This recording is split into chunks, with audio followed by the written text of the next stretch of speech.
You all know the history, huh? Some history about Juhu? Yes. I say Srila Prabhupada worked the hardest to establish the temple in Juhu. He oversaw the temple here, Krishna Balaram Mandir. He oversaw the work 1973, 1974, until the opening in 1975. But nowhere did he have to work so hard as he did to establish the temple for Radharasa Bahari. He was very determined.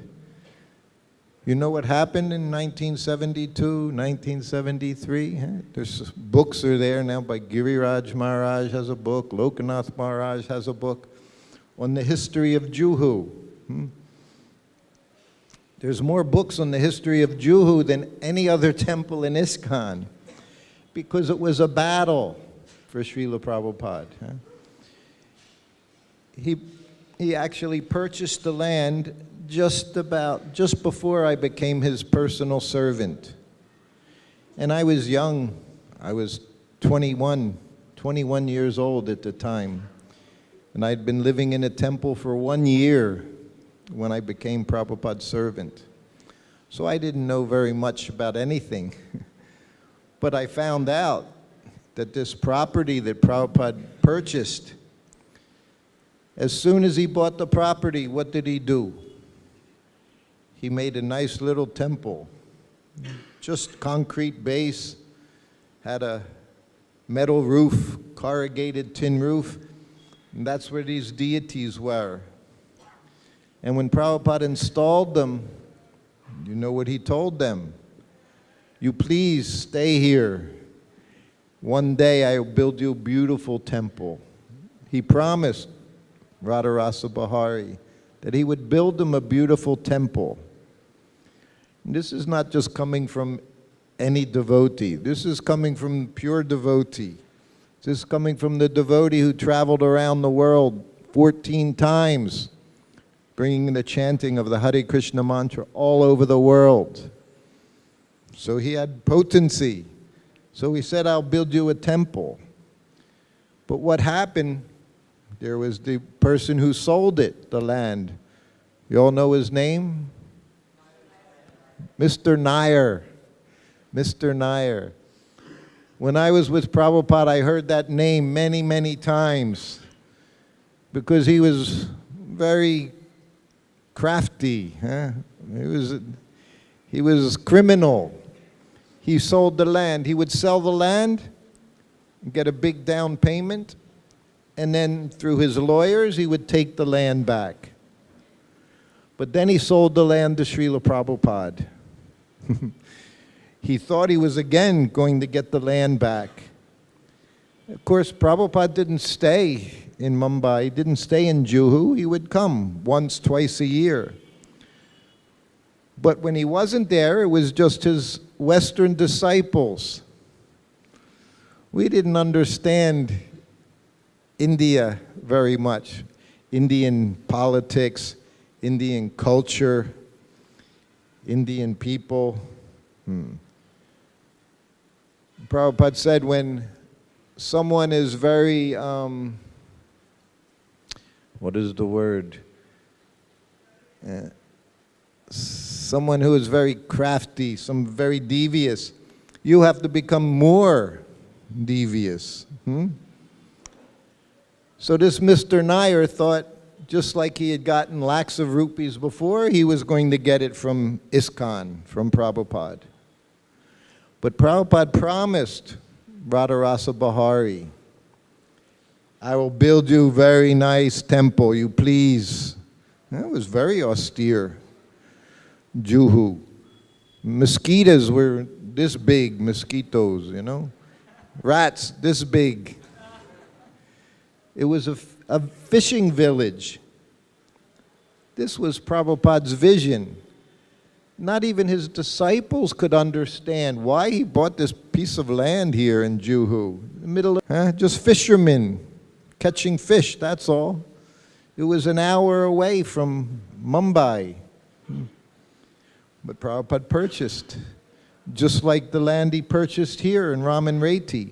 Nothing was here. You see all these buildings everywhere.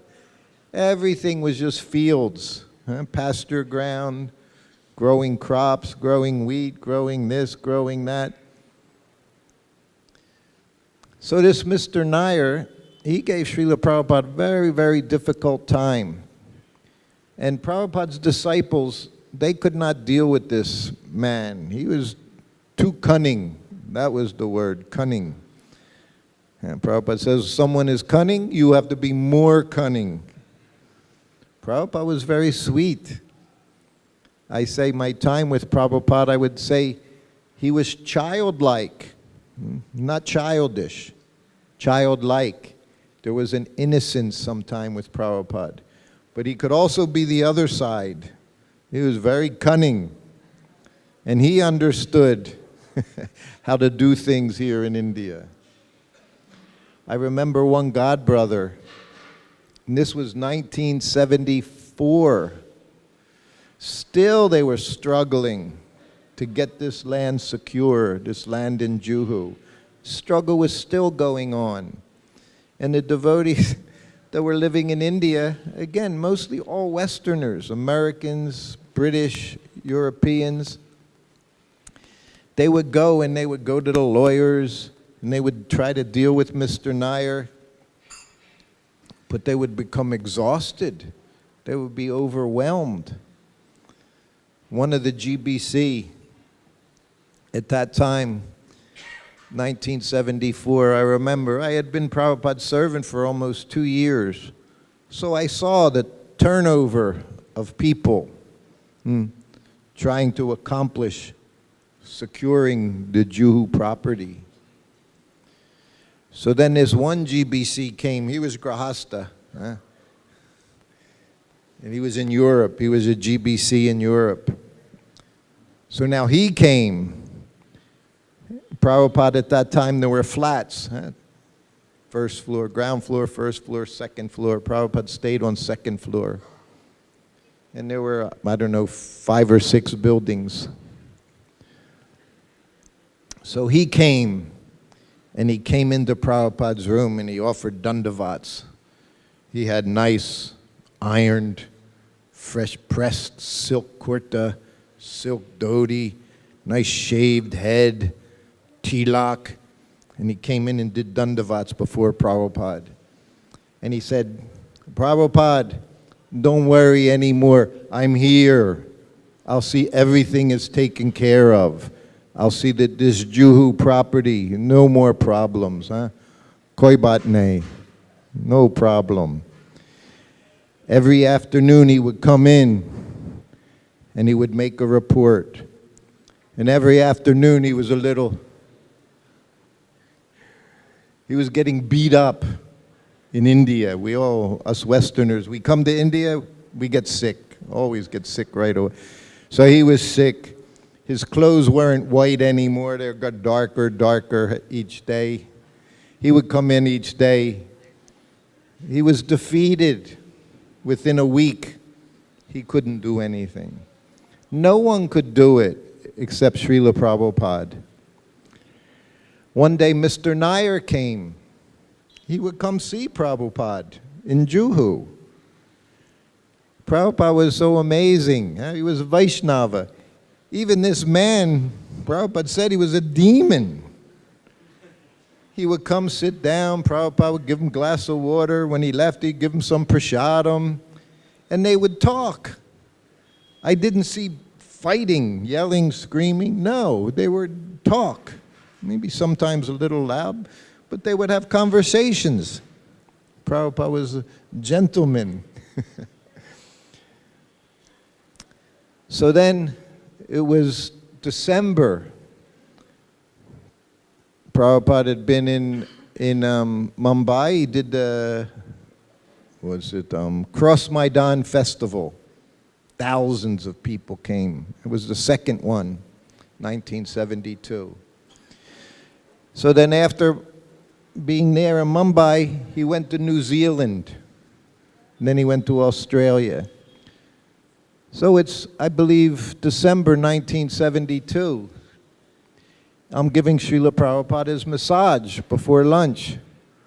You've seen pictures, Prabhupada getting massage. You just sit on a straw mat, gamcha, just his gamcha on. His servant, just his gamcha on, no top, just gamcha. Prabhupada sitting on the straw mat.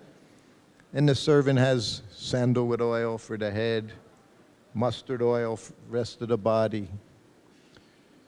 So I'm behind Prabhupada and I'm rubbing his back, massaging his back. Prabhupada said, as hard as you like, you can massage my back. I would try so hard. He never said, okay, hard enough. Never said it. He'd just sit there like nothing. Nothing was happening, and I'm pushing and pushing. He'd sit there. He said, massage passive wrestling. You know wrestling. Passive wrestling means you just sit there, the other person's wrestling. He said, you do all the work, I get all the benefit. But I knew I got all the benefit massaging Prabhupada. So I'm massaging Prabhupada. The sannyasi comes to the door of the room where I'm giving Prabhupada massage. This sannyasi was the first temple president in Juhu. Tushta Krishna Maharaj was his name. He was first temple president in Juhu Temple. Now he's in New Zealand. Everything connects. Everything connects. So he comes to the door. Says, Prabhupada, there's a phone call for you. From India. From Juhu.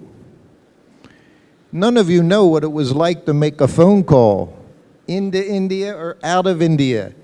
You didn't make a phone call. You had to book a phone call. Sometimes days in advance. Even 20 years ago, we would have the ICO, STD, PCO. You would go in and you would talk very quickly as you saw the rupees flashing up on the screen, 10, 20, 20, 30, 40, 50 rupees. You'd be talking. So to make a phone call in India is very, very difficult. When Prabhupada arrived in America, he was shocked, 1965.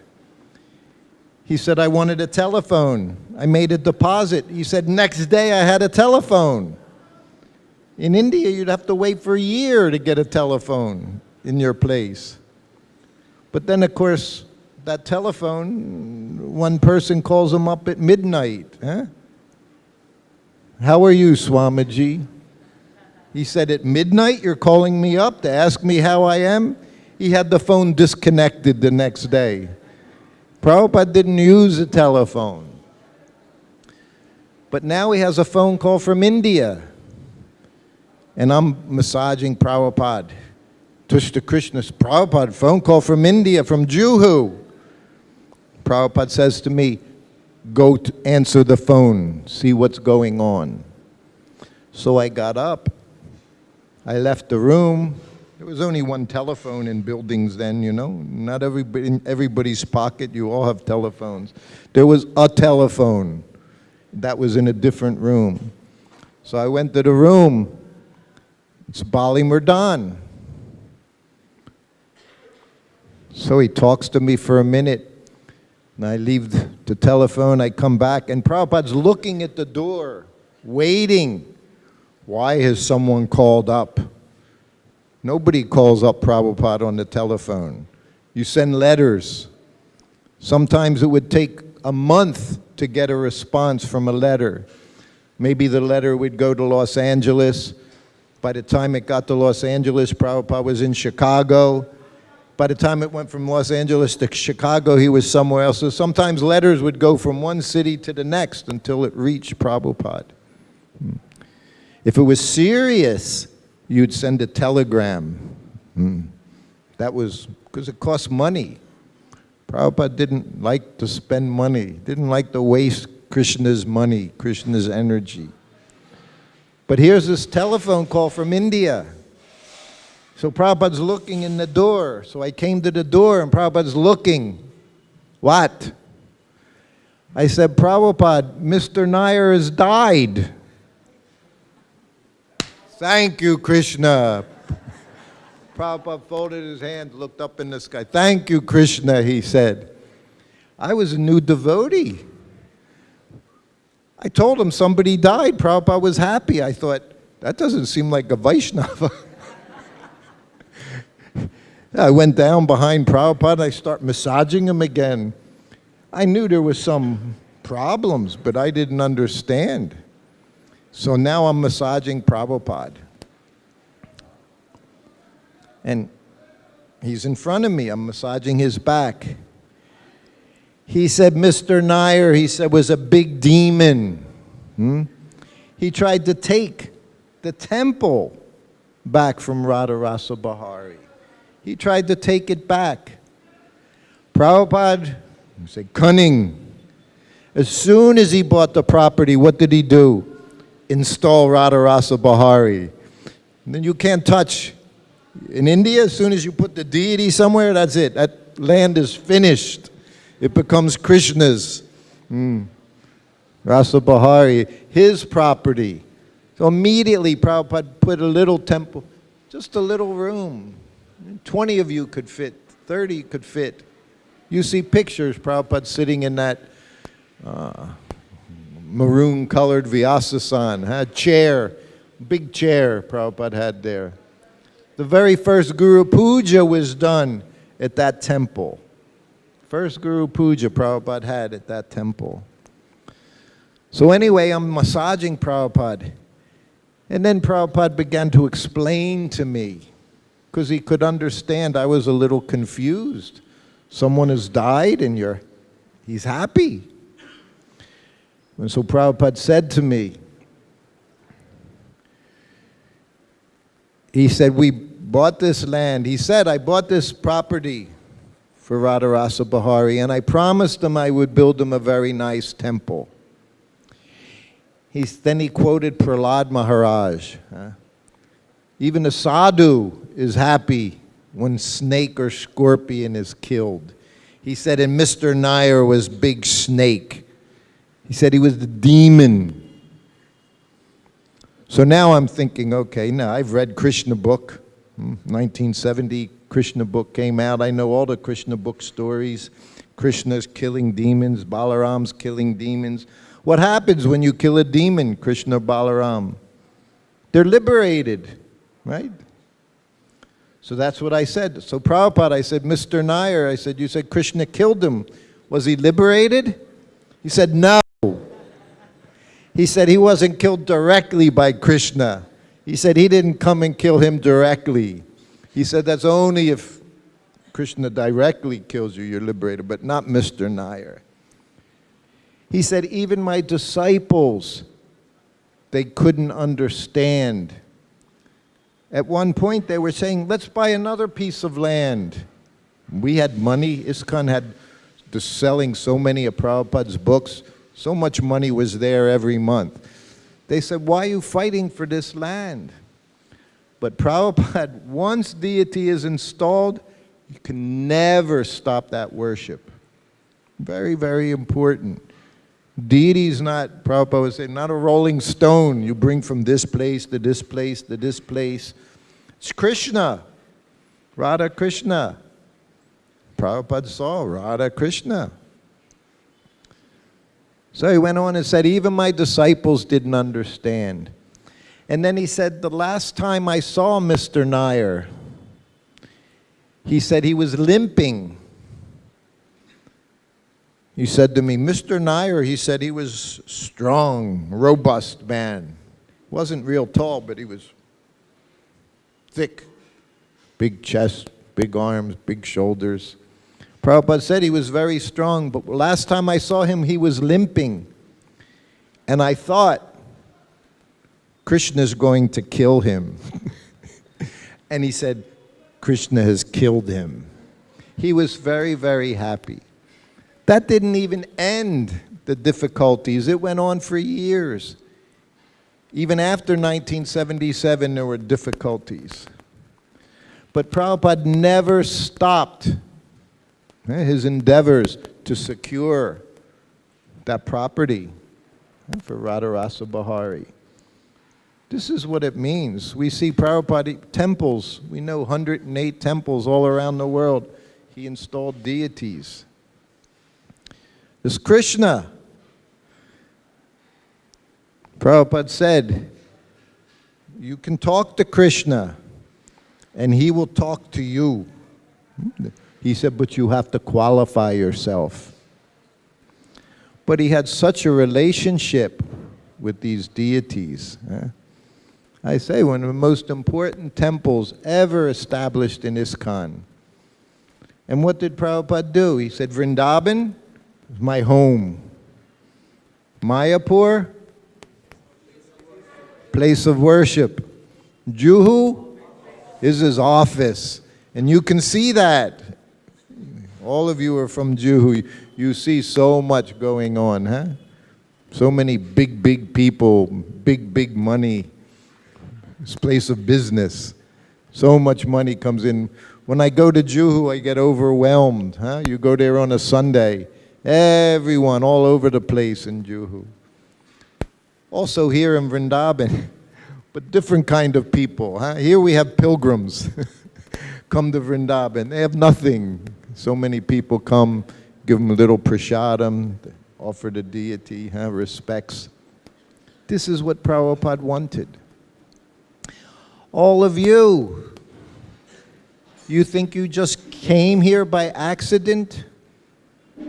Huh? Is there any such thing? Prabhupada said, no such thing as accident.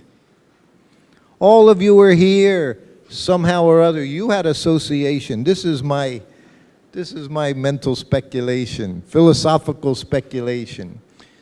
Huh? Here, Juhu, Hyderabad, all the places where Prabhupada went, big temples.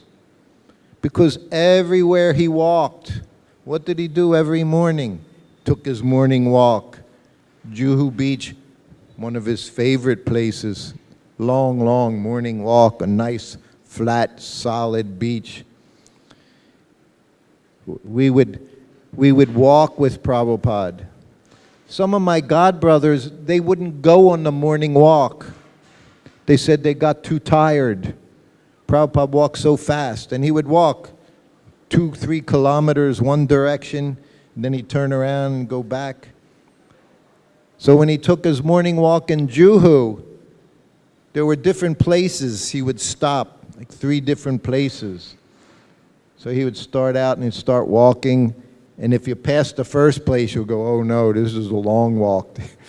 And if you passed the second place, oh, we would get tired. We were 20 years old. Prabhupada was almost 80 years old. Some of my godbrothers, after the morning walk, they would go take a nap. They were so tired, 22-year-old people. Prabhupada said, when you perform devotional service, he said, you never get tired. That's when you know you're performing, pure devotional service. He said, you become more enthused to do more service. Don't become tired. Mayapur, Prabhupada would take his lunch. You've all been to Mayapur? Seen Prabhupada's rooms in the Lotus building, sitting room, in his bedroom. So his bedroom is where he would eat lunch, right next to the bed. Choki was against the wall. Prabhupada would sit on a straw mat, sat on the floor, straw mat. No spoon, fork, knife, no. He would sit down and take prasadam. When it was hot, I would just fan Prabhupada with the peacock fan. It was so hot, so humid in Mayapur. So he would eat and I would fan him.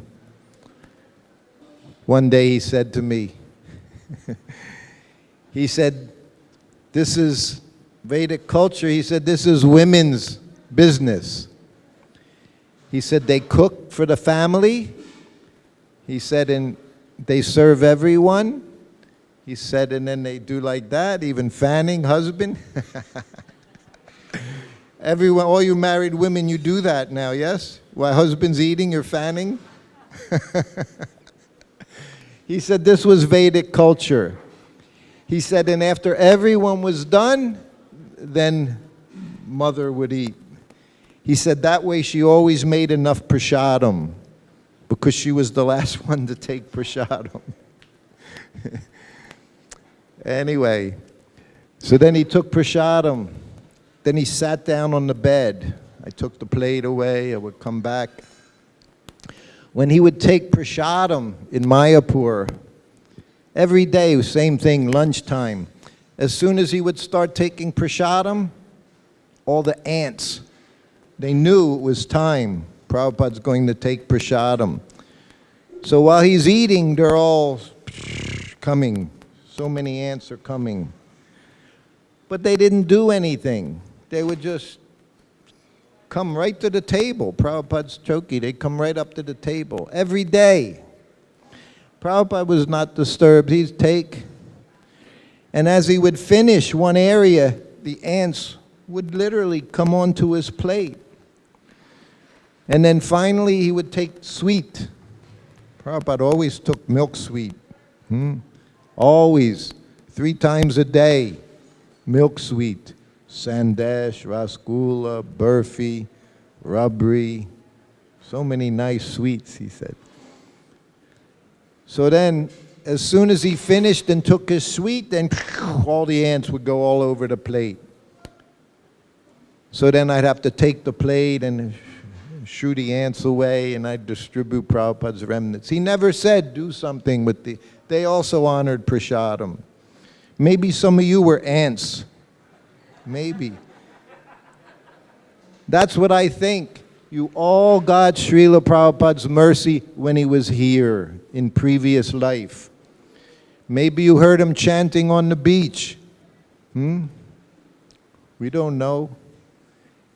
That's what Agyata Sukriti means. Somehow or other, you got mercy from the spiritual master. So when I see these tens of thousands of devotees, 100,000 devotees all over the world, I think you didn't just happen to be here. You all got the mercy of Srila Prabhupada. And you continue. If you're here, you're getting the mercy of Srila Prabhupada. Otherwise, you can't be here without Prabhupada's mercy. And if you continue, people come up to me every day, especially Kirti, give me your blessings. I don't have any blessings. You want blessings? You serve Srila Prabhupada. That's how you get blessings. We always say you take the dust of the lotus feet. What does that mean? What does it mean to take the dust of the lotus feet of pure devotee? It means to serve him. Doesn't mean you just reach down and touch his feet and poof, everything happens. No, you have to perform service. You see at the temple here, I have so many godbrothers here, 50 years, 45 years. They all did a lot of service. And now they're living here in Vrindavan, Prabhupada's home. You're here in Vrindavan, Srila Prabhupada's home. This is just what he wanted. It's very nice. I hear today, I could give class, and then you're on this parikram and this going to this place and going to this place. But every place you go, it's not just to look. How does a devotee make advancement? Not with the eyes, with the ears. So wherever you go, you should be hearing from the devotees. You should be hearing from nice advanced devotees in Krishna consciousness, because they can tell you the secret. Prabhupada said, open secret. We have many open secrets. Prasadam. You can become Krishna conscious just by taking prasadam. But by hearing, we chant and we hear. So it's very nice, everyone's coming here to hear from the devotees. Prabhupada said our temple, Krishna Balaram Mandir, should be filled with Goswamis. He said, just like the 6 Goswamis. He said, now we have so many Goswamis to hear from. In class every morning, you can hear from these devotees. So this is important. We've all been given this human form of life. Yeah, Prabhupada told me, he said, you don't want to come back. We can see that now, what's going on. The last 2-3 years in the world, everything just like that. Everything upside down. No security here. Prabhupada said, you don't want to come back to this place. He said, this one life, you use that life for Krishna. So everything Prabhupada did, he did, we say, with what? Like you see the signs here in Vrindavan? 150% pure vegetarian. 200% pure vegetarian. That's what we have to be in Krishna consciousness. Not even 100%. You have to be 200% Krishna consciousness. Serving. That's how you get blessings. Prabhupada would say, blessings are there. The sunshine is there. You just have to walk into the sunshine. So all of you, whatever you're doing now, whether you're in school, past school, have families, working, everything, somehow you have to connect with Radharasa Bahari. You have to connect Krishna Balaram. We serve the deities. When I was with Prabhupada in Juhu one time, this was just a little place. The deities were in a little room, just as big as this stage. That was the altar. And the deities were there. And we were all sitting, place 1/3 this size of this room. Just a little place. So the one time I went there, and we got there around prasadam time, lunchtime. Prabhupada said to me, bring me Raj Bhog. You all know Raj Bhog? No? Raj Bhog, yes. It's with the deities at lunchtime. Opulent. Prabhupada said 2 kinds of prasadam. Opulent and sumptuous. Right? He said opulent means ghee and sugar. He said, and that's the deities.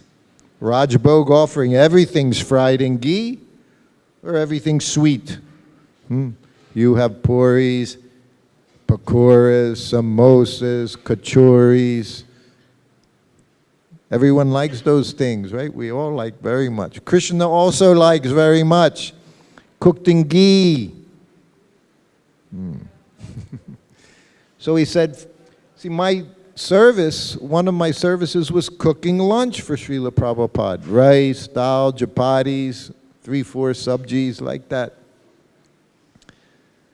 So when he said that to me, that meant it was a little easier, because while I was giving Prabhupada massage, in some room somewhere there was a cooker on the stove, steaming his rice, his dal, sabjis, all steaming, sometimes for almost 2 hours on a stove.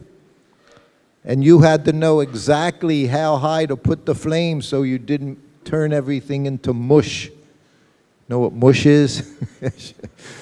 Soggy. And you had to put it high enough so that everything cooked. The rice, the dal, like that. So he said, bring me Raj Bhog. So that would make me happy. Because I could just give Prabhupada massage. I didn't have any anxiety about cooker in the other room.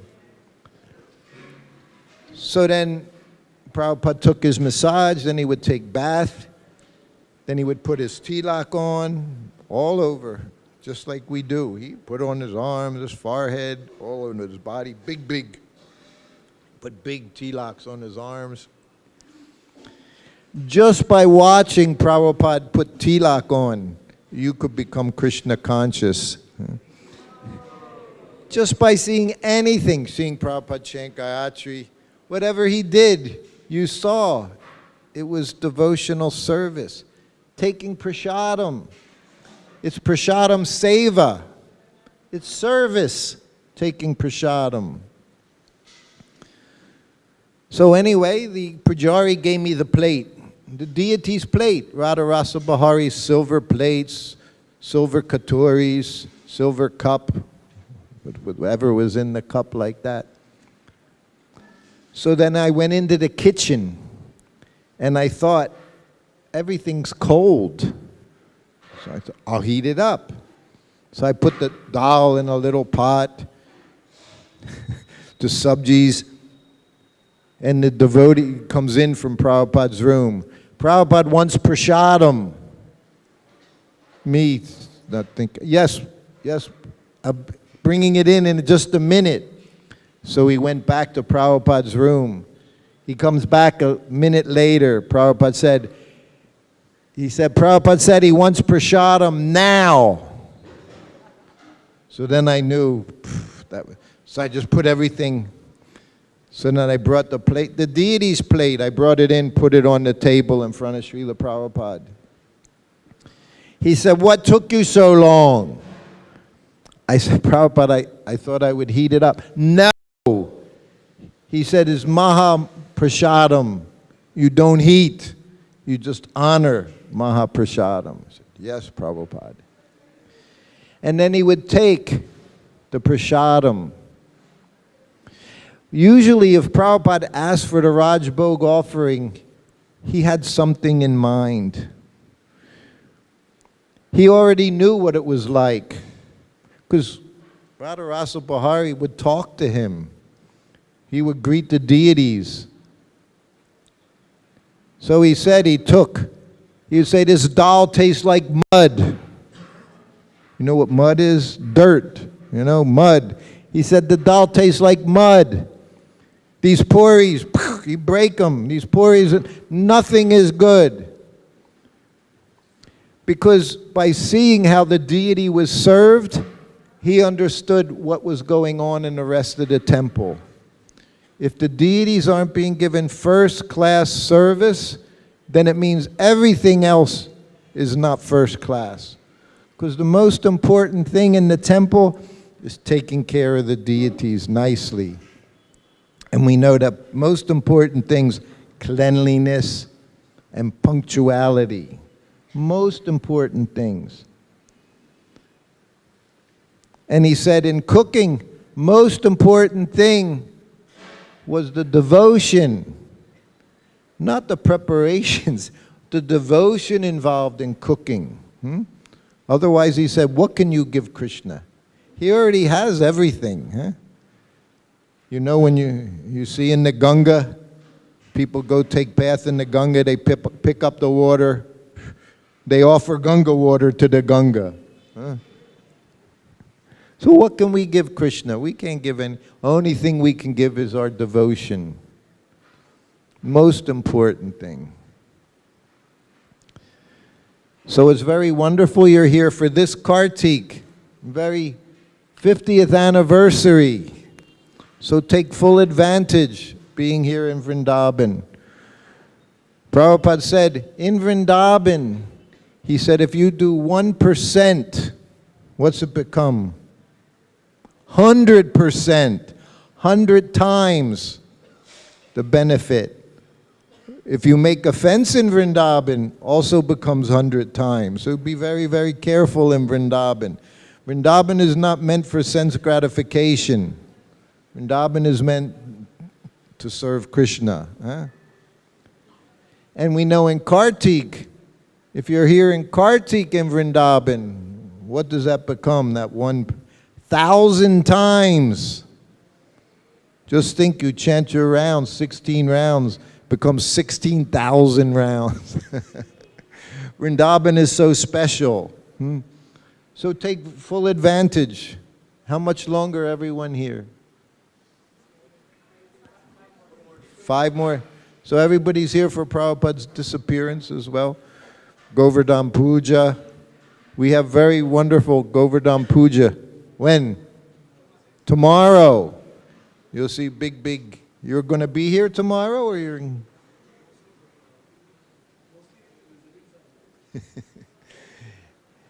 Anyway, I came here just before I went to South Africa because Prabhupada was in South Africa. Every city he went, so many devotees, just like you in Juhu. Wherever Prabhupada went. Did you ever see that? He put his foot down, and wherever his foot came, he's addressing the deities, and I'm cleaning. And if you're here in the evening, you'll see me up there telling everybody, keep moving. That's my service here for this time. Once Prabhupada, when he was here in 1975, called for his secretary. But his secretary wasn't here. Prabhupada said, where is he? He said, oh, Prabhupada, he went to take darshan, this temple, that temple, in Vrindavan. So then finally he came back. Prabhupada said to him, this is our temple. He said, I put all the holy places in the courtyard of Krishna Balaram Mandir. So you can go see many places, very nice, see Madan Mohan, see so many deities. But you have to understand, everything you do is because of your connection to Srila Prabhupada and his ISKCON society. So if you want blessings, you do something for Srila Prabhupada to help spread his Krishna consciousness movement. Then he become very happy and he'll give you all his blessings. So at the end of this life, you can all go back home, back to Godhead. When Srila Prabhupada, he got a letter from, you remember I mentioned Tushta Krishna, first president in Juhu. He was very attached to one godbrother that had brought him to devotional service. And he considered him a pure devotee. And he wrote Prabhupada a letter. It's the only letter in my book. What is the difficulty? Only Prabhupada letter in that book is this letter. And in that letter, Prabhupada explains to him, you don't have the proper idea what is pure devotee. And he said, this person, he said, yes, he's pure devotee. He said, but my secretary, Shyamasundar, he's also pure devotee. He said, all of the devotees in ISKCON, sincerely serving, they're pure devotees. He said, and you should serve all of them. He said, and in the next life, we will have an ISKCON in the spiritual world. And all of the devotees, you'll all be there in Prabhupada's ISKCON in the spiritual world. He said, everyone sincerely serving is pure devotee, and there'll be an ISKCON in the spiritual world, except for Mr. Nair. So don't be Mr. Nair. We don't want to be demon, we all want to be devotees, okay? So we all have programs. I know we have to have prasadam soon. We have an eclipse. Also, this is Vrindavan's Vrindavan mood. Prabhupada didn't care about eclipses. He just, everywhere we went, he just preached. Eclipse, no eclipse, whatever it was, didn't matter. Ekadasi, not Ekadasi. Important thing was preaching. But here they have custom in Vrindavan. All of Vrindavan shuts down. Most of the day it's already shut down. Temple doors are closed. But everything's going on. Prasadam will be there in the temple. No question?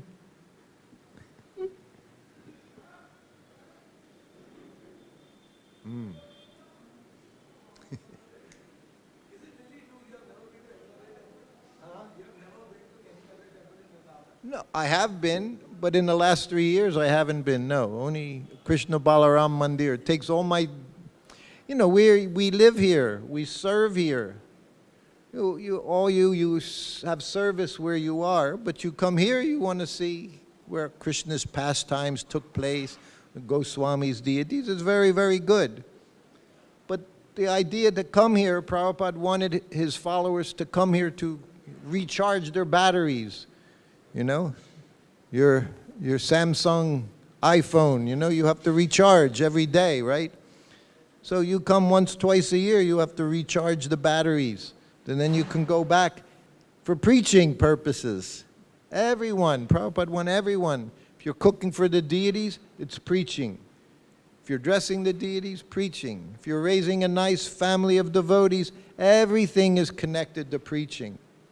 So that's the first thing to understand. Somehow or other, I have to serve Srila Prabhupada's mission. And if you make that your goal in life, then your life is perfect.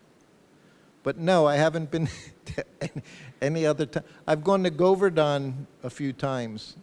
I have an attraction to Govardhan. As Prabhupada wanted, last thing he wanted to do was take parikram in Govardhan.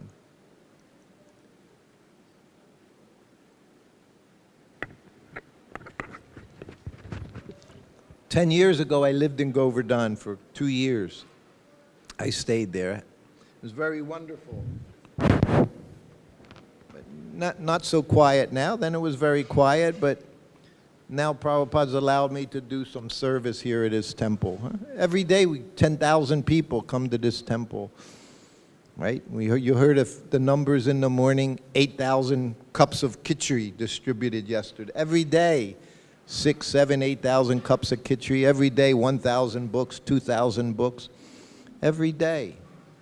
When Prabhupada was here, if 20 people came for darshan, he was happy. But he knew, Prabhupada understood what the future would be. Yeah, Vrindavan is always Vrindavan. We can say, so many will say, oh, it's so different in Vrindavan. Prabhupada said, what's the difference? Everyone born in Vrindavan is liberated. No different. We look at the material things. Oh, now all the roads are paved, no nice Braj to walk on. But these aren't the things that matter. What matters is when you come here, what you do with yourself. How to take advantage of Vrindavan. How to serve the Vaishnavas. How to do something. How to become enlivened. He said no difference. And even if you're in Vrindavan, you die in Vrindavan. If sinful activities, what's he say? You come back in Vrindavan as a dog, hog, monkey. He described that 50 years ago. He told us. He said, you have a lot of illicit sex, wait, you come back as like monkey, or hog. If you do this, then you come back like that. So he gave all these things. And then one devotee said, Prabhupada, what about those sadhus along the Jamuna? He said, they're all smoking ganja. Prabhupada said, oh. He said, they come back as hippies in San Francisco. The person that asked the question was a hippie from San Francisco. Now Prabhupada transformed him into a Vaishnava. Maybe he's, again, hippie in San Francisco, I don't know.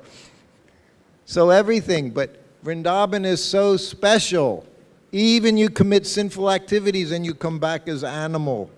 Prabhupada said, and you take animal birth, there's no sinful activity. You want just acting according to your nature. But they're suffering. You see these animals here in Vrindavan. They're not, most of them, they suffer a lot. Dogs, monkeys, even us. Now, the monkeys, we're like the animals in the zoo. Everywhere, cages the monkeys. Monkeys aren't in cages. Monkeys roaming around very freely. But we have bars everywhere to keep the monkeys out. But still is Vrindavan. And what did Prabhupada do? Everywhere he created Vrindavan. You live there, you go to the temple, it's Vaikuntha, it's Vrindavan. But amongst all the Vrindavans, this Vrindavan is still special. What do we say? Achincha Beda Beda Tattva. Here you get 100 times. So be very careful here. To utilize every moment in Krishna's service. Any other? Mataji, you have to tell someone because I won't hear.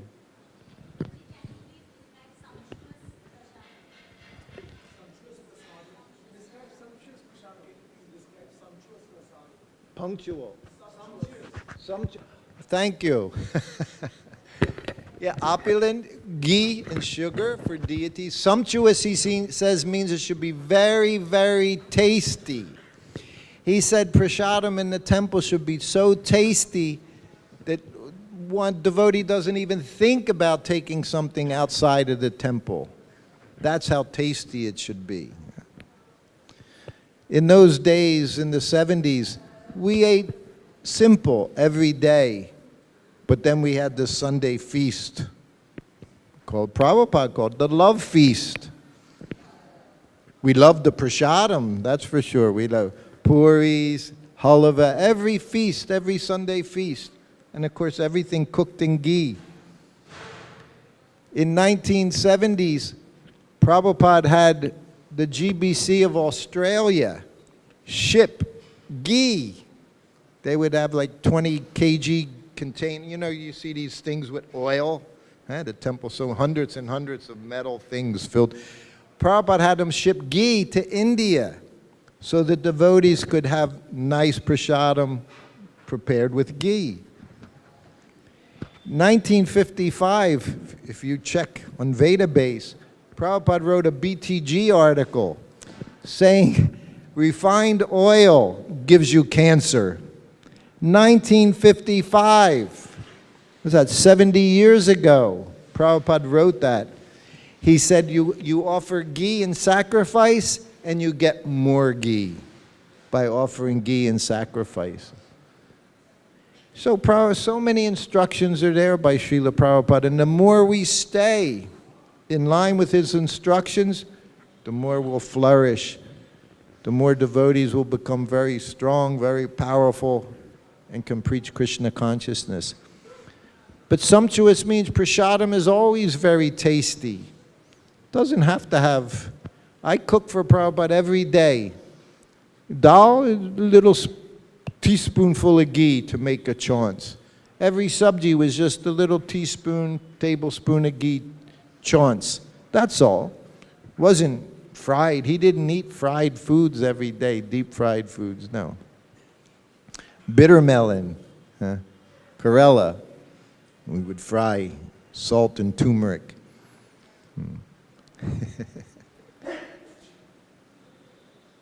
Anything else? So it's important, even when you're taking prasadam, you understand what that means. Seva, it's Krishna. We're honoring Krishna prasadam. That's what I said, if you saw Prabhupada eat, you see the videos of Prabhupada taking prasadam, everything he did, you could see that the consciousness, Krishna. Once I was with Prabhupada in Los Angeles, New Dwarka Temple. That was the headquarters, that was the world headquarters, 1973, Los Angeles. And Prabhupada was walking up his stairs to his room from the temple room. And he saw on a radiator, little table over the heat thing, there was a plate of prasadam. Nobody there. Prabhupada's walking up the stairs, he looked at me. He said, who has left their prasadam crying on the table? Crying. Another day he's walking up the stairs, he saw a bead bag hanging on a doorknob like that. He said, who has left their bead bag crying on the doorknob? Everything is personal. That's what he's teaching us, huh? We're impersonal. We think everything, no person anywhere. Our whole philosophy is to teach you everything is personal. Every dealing you have. So you have to be very, very careful. Why? Because Krishna is everywhere. We know in every atom, in between every atom, the devotee sees Krishna everywhere. That means everything is personal. So how we deal, especially with one another, we have to be very, very careful. Very nicely. All right. Anything else? Any other questions? Hare Krishna Prabhuji, thank you so much for your Hare wonderful Krishna. Narration of the pastimes of Prabhupada.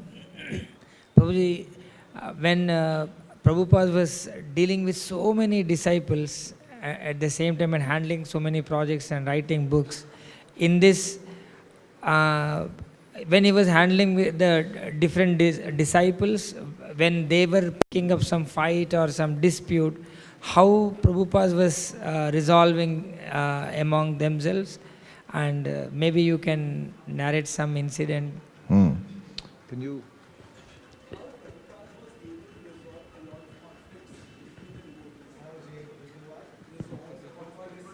Conflicts. I learned with Prabhupada over time. He would get letters every day. Some were dealing with service, but sometimes devotees would write and talk about their problems. Sometimes problem between husband and wife, financial problems, so many things. But I learned very quickly, Prabhupada never gave material solutions. He would always say, you chant your 16 rounds very carefully, you follow the regulative principles, you read my books. Because there are no material solutions to any of the difficulties, even conflicts. With conflicts, he would say, you come together and you chant, like kirtan. Huh? We see that sometimes. You come to the temple room, even sometimes you may have a disagreement with others. But when we come together and chant, all those things should go away. Devotees would come, sometimes they would fly for hours to go to where Prabhupada was, because they would want to see Prabhupada and tell him about a problem. And then they would come into Prabhupada's room, offer obeisances, and Prabhupada would say, how are you? Okay, Prabhupada. Problems would go away in front of the devotee. Huh? Then you would realize, how silly am I? What is this problem? My problem is, before Mumbai, 1972, I was 21 years old. I was never sick. I'd get cold here and there. In school, 12 years school, I missed 2 days of school. So that was my experience. Then I came to India with Prabhupada, and I was sick all the time. I had dysentery, I had malaria 3 times, I had jaundice, always getting sick. So we came to Ahmedabad, and we stayed at a Life member's house. Prabhupada was doing lectures. And I got really sick. This is the first time I made it through Vrindavan, Kartik. I was fine. I was drinking whatever water from wherever. I was eating anything in Vrindavan, you know. And then I got to Ahmedabad. And I think I had malaria, but I really don't know because I had never experienced. But I was so sick and I had a high fever for days. I thought I was going to die.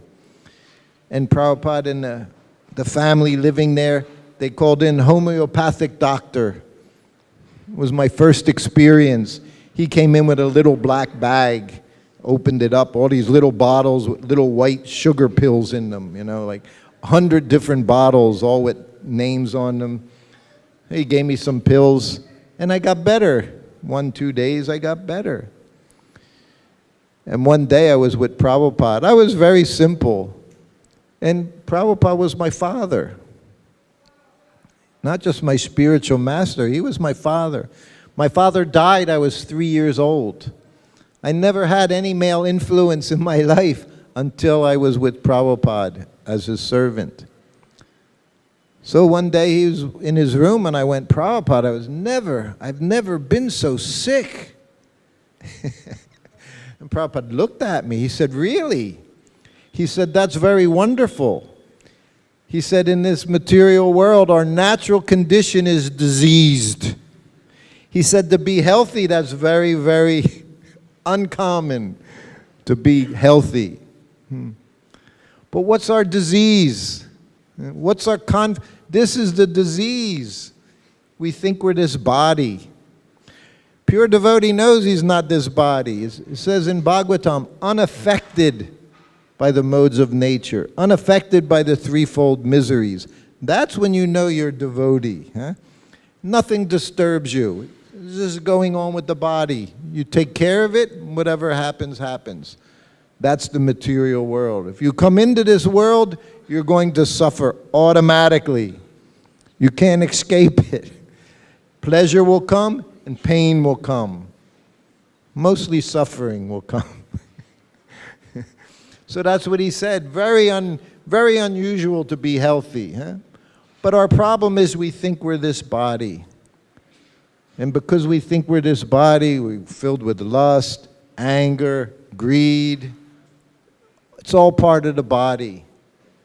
But when you're a devotee, pure devotee, you don't have these difficulties. Prabhupada would look at us. He didn't understand devotees. They would come. He said, just offer obeisances to each other. Finished. Conflict finished, he would say. You offer obeisances to each other. And then you should be done. Why? Because we all have one central purpose: to serve Radha Rasa Bahari, Krishna Balaram. That's our business, to serve Krishna. So even there's so many differences, that's what we have in common. And you see in this room so many different kinds of personalities, huh? Different cultures. In those days, we had people from America, like in Mayapur, you have people from America, people from Europe, Sweden, Switzerland, Germany, France, so many different languages. But we all have the one language is the same. We chant Hare Krishna. That's what keeps us together. And that has to become the focus. These other things are not important. All right, I think we should stop here. It's 12:30. Is that okay? We have one more question somewhere? Hare Krishna, Prabhuji, Dandat Hare Pranam. Krishna. Jai Mataji. My question is that living in a Western society,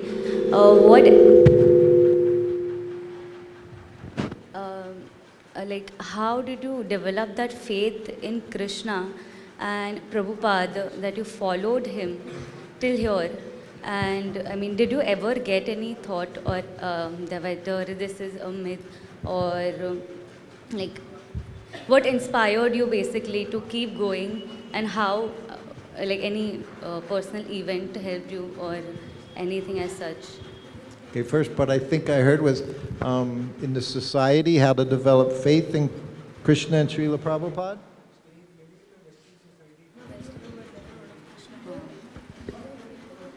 Huh? What kept me going? Yeah, being a Westerner, what kept you going when you had never heard about Krishna earlier? Personally, I'll tell you what kept me going is being with Prabhupada for over 2 years. Despite everything, I have an understanding. I have faith that Prabhupada accepts my service despite all of my failings.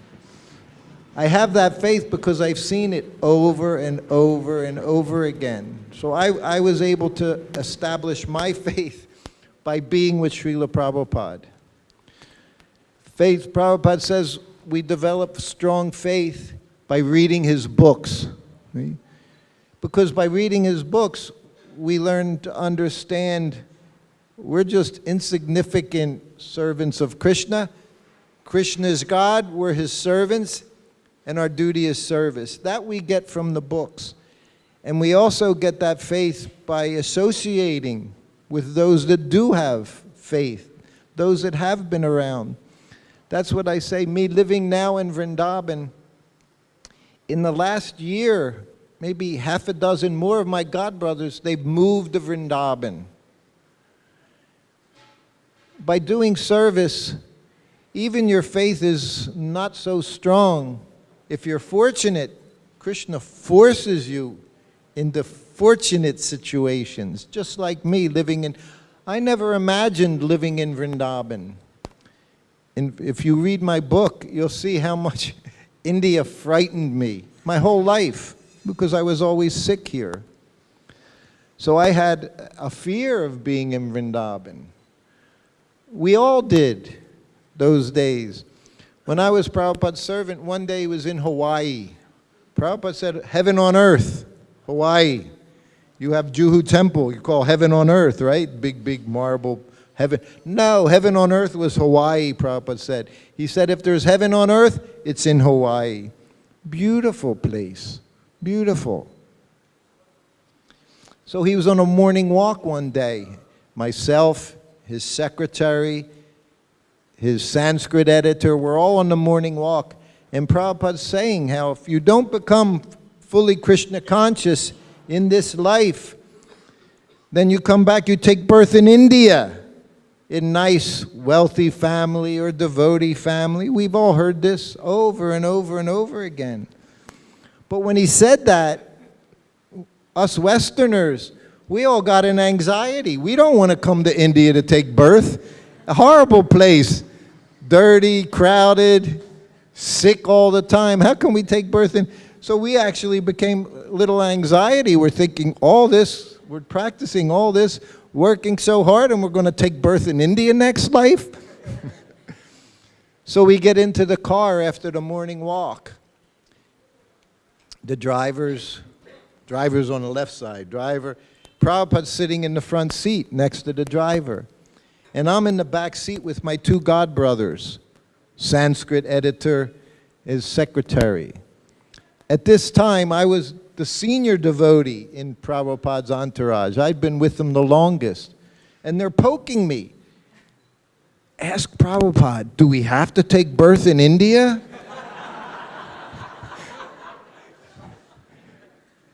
And I never liked to ask Prabhupada questions, because I knew you ask him a question, he's going to...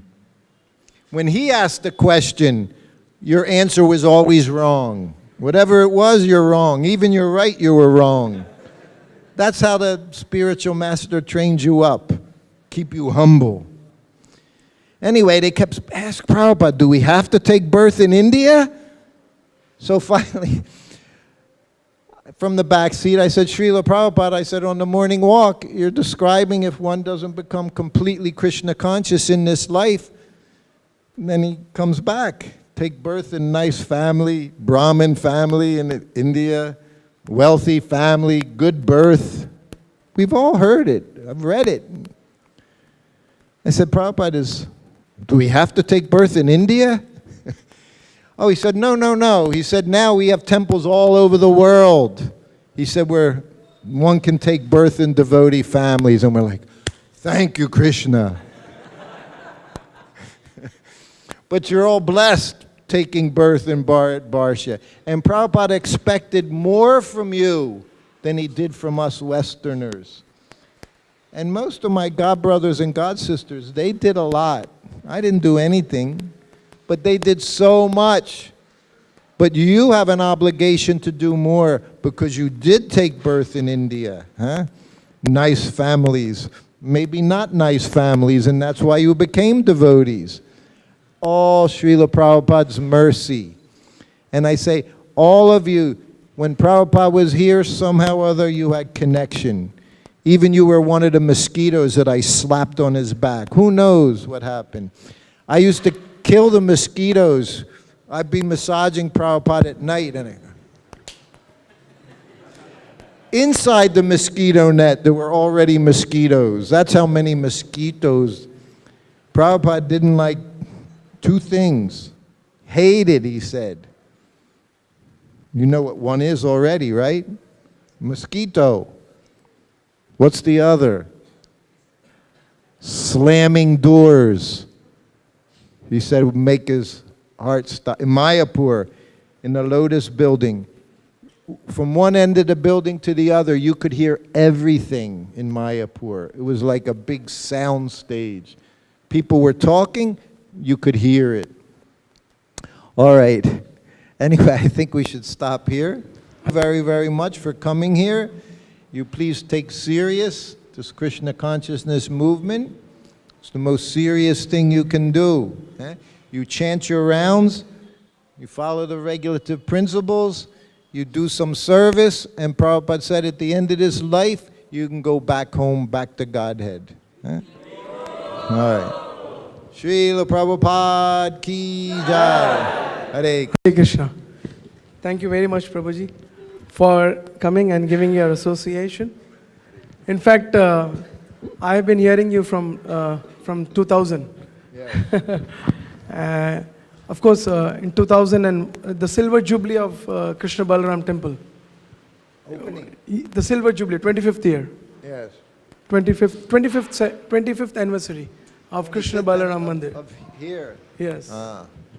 And Now we're at what? 45th, huh? yes. So I remembered one very nice pastime of yours with Srila Prabhupada. Apparently, you were not there, but could you share the very small story of how you became the servant of Srila Prabhupada second time? Because Second time. yeah, because that is, you have been my hero because you pleased your spiritual master so much that he made a comment that I want Sruta Kirti. I want Sruta Kirti. That is one thing. And second one was, in Mayapur, Prabhupada Prabhupada wanted to make sure one of his godbrother doesn't come and meet him, and you stopped him. If you could share, and then Prabhupada. He knows all the stories from my book. You can get it here. What is the difficulty? In the shops here in Vrindavan. I actually gave the rights to my book to Vrindavan BBT. Oh. So they print it, they sell it, they collect the money, it all goes to the deities here. Thank you. So I can If say that. These two pastimes, if you could repeat. Yes, yes. I became Prabhupada's servant in New Vrindavan twice. First time 1972. Both times Janmashtami. 1972, he came there without a servant. So the day before he left, Kirtanananda came into the kitchen. I was the cook, head cook. Means you're the cook. You don't have any helpers in those days. Head cook meant you cooked. All day, all from 4 in the morning till 9 o'clock at night, you cooked. So he came into the kitchen and said, "Do you want to be Prabhupada's servant?" I said, "Yes." Who would say no? Who could say no? So I left with him the next morning. And I was with him for 16 months. I went around the world 3 times with Prabhupada, 16 months. And then I left his service. I got married, went to Caracas, Venezuela with my wife. Prabhupada's servant became Satsarup Maharaj. After 6 months, he asked Prabhupada, he wanted to go preach. Being with Srila Prabhupada was not easy. If you're not pure devotee, then to be with a pure devotee is not an easy thing. You know the analogy, you put the iron rod in the fire. It's in there long enough, what happens? It becomes fire. Non-different, everything you touch. But if you don't become fire, then you get burnt. And that's what would happen to us around Prabhupada. Because we're still attached to our senses, our sense gratification. Prabhupada didn't give you any time for sense gratification. That wasn't his business, to teach how to satisfy your senses. It was to teach how to satisfy Krishna's senses.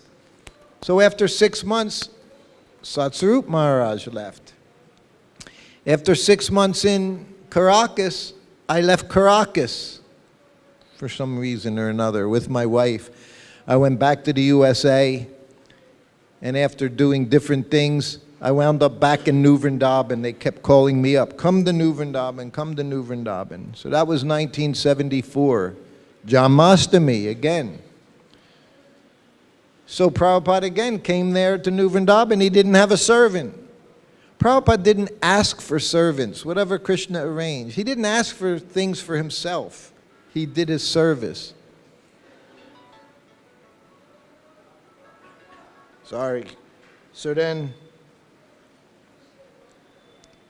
So So then the day before Prabhupada left, just like 2 years before, the day before Prabhupada left, Brahmananda, his secretary, he came up to me. He said, "Do you want to be Prabhupada's servant?" I said, "Where's he going?" He said, "We're going to India." I went, "Oh." I was very afraid of India. I thought I was going to die in India. I said, "Oh." And then I looked up the hill. I was living in a little, they called them Prabhupada huts, these little rooms, me and my wife, and she was already pregnant. And I looked up at the hill, then I looked back down, and I said, "Yes, I want to be Prabhupada's servant." So then again, Brahmananda brings me into Prabhupada's room and says, "Sruta Kirti is going to be your servant." Prabhupada said, "Okay." That was it. It was like I had never left. I was gone for 8 months. I just went in and continued my service as if it had never stopped.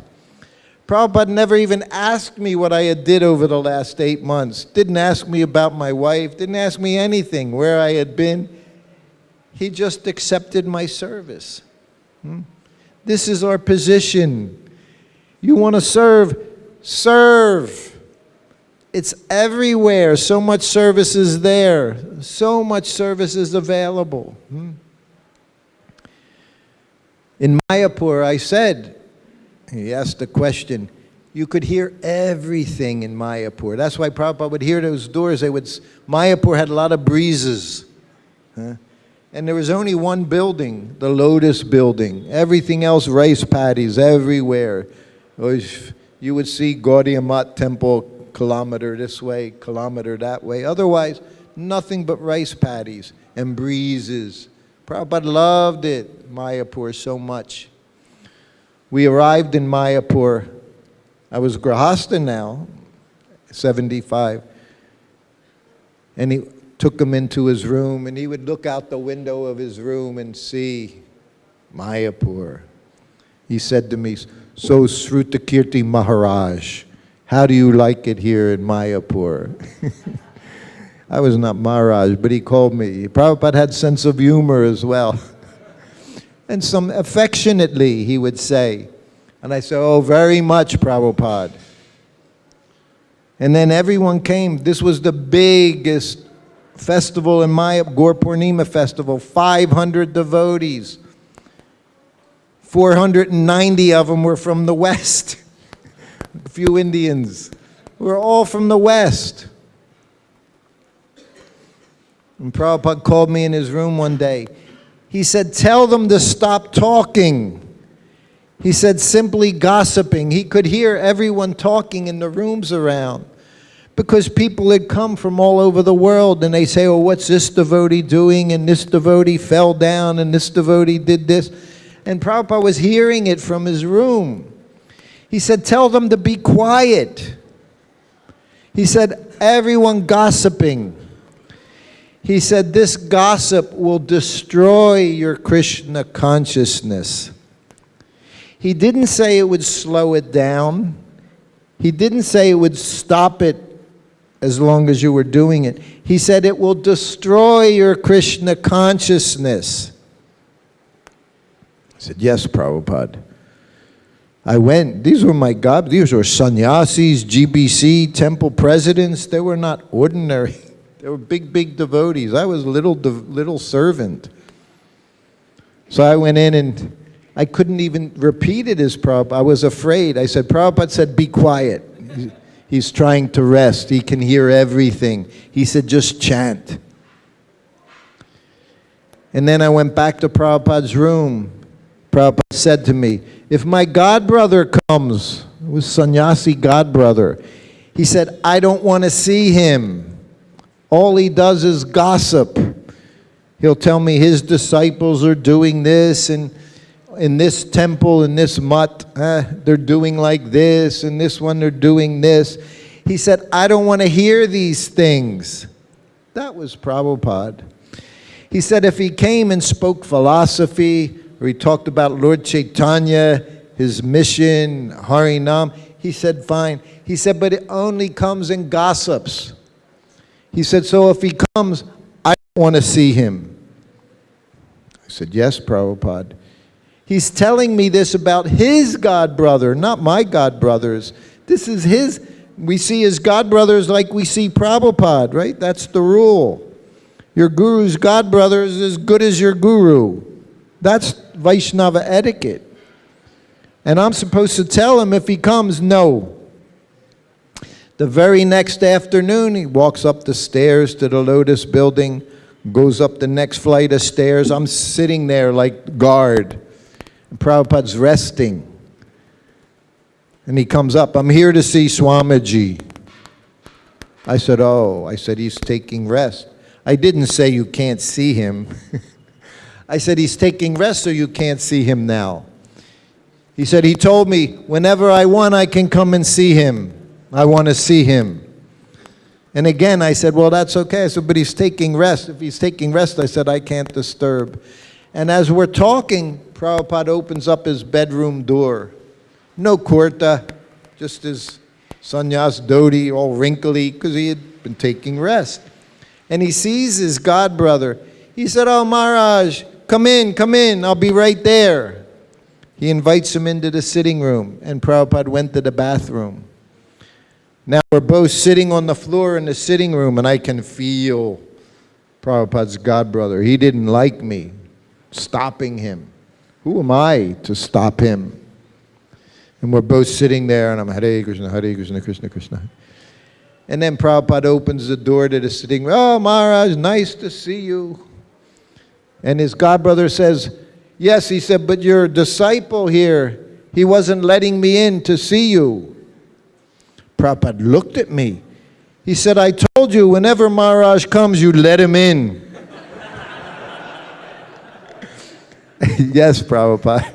He said, okay, you can go. He told me the exact opposite. But Prabhupada was very merciful, very compassionate.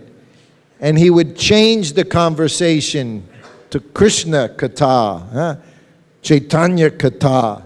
He wouldn't let him speak his nonsense. He would speak to him. So this is our business. We have to learn to be compassionate to everyone. What to speak of a god brother, god sisters, aunts, uncles, cousins, whatever it may be now. We have to understand to give Krishna, to share Krishna with others. In this way, then you can make nice advancement, Krishna consciousness. So now we really have to leave. Okay, Srila Prabhupada ki jai. Hare. Thank you very much, Prabhuji, for your Thank you. association. Just like when Radha Govinda Maharaj speaks Bhagavatam, you can visualize it. In my life, I have observed whenever you speak Srila Prabhupada's pastimes, we actually can visualize the whole pastime. So that's your glories. Thank you so much. Thank you so much. This is our business. This is why we can talk Krishna bookstore over and over and over. Prabhupada, he would enter into the pastime. We don't have any more time, but that was the first thing I saw. When you hear these pastimes, you can enter into them. That's spiritual life. It's not material. All right, everyone. Hare Krishna. Hare Krishna. Srila Prabhupada ki jai. He is Sruta Kirti Prabhu ki.